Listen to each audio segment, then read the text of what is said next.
दोस्तों, आज हम जिक्र करेंगे एक ऐसी शख्सियत का जिसने बर्रे सगीर की तारीख बदल डाली। ये हैं शहाबुद्दीन गौरी, एक गुलाम से सुल्तान और फातह हिंद बनने वाला हुक्मरान।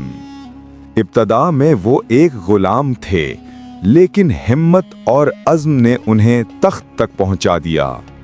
उनका मकसद सिर्फ हुकूमत नहीं था, बल्कि इस्लाम की सरबुलंदी और नए उफ़ुक़ की तलाश थी।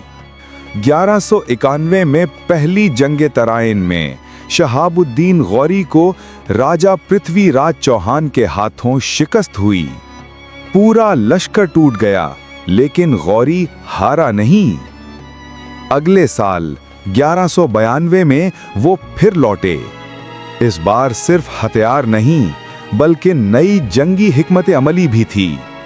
कमानदारों ने घोड़सवार दस्तों को सफ़ों में तकसीम किया, दुश्मन को थकाकर फिर घेर लिया।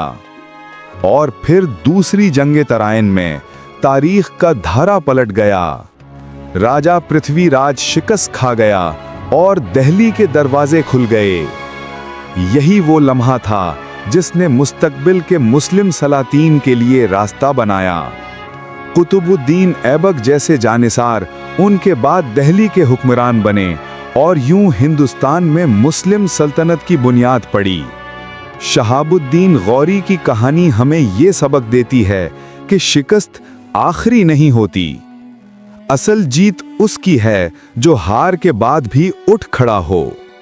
दोस्तों, आपके ख्याल में अगर गौरी दूसरी बार वापस ना आते तो बर्रे सगीर की तारीख कैसी होती? कमेंट में अपनी राय जरूर दें।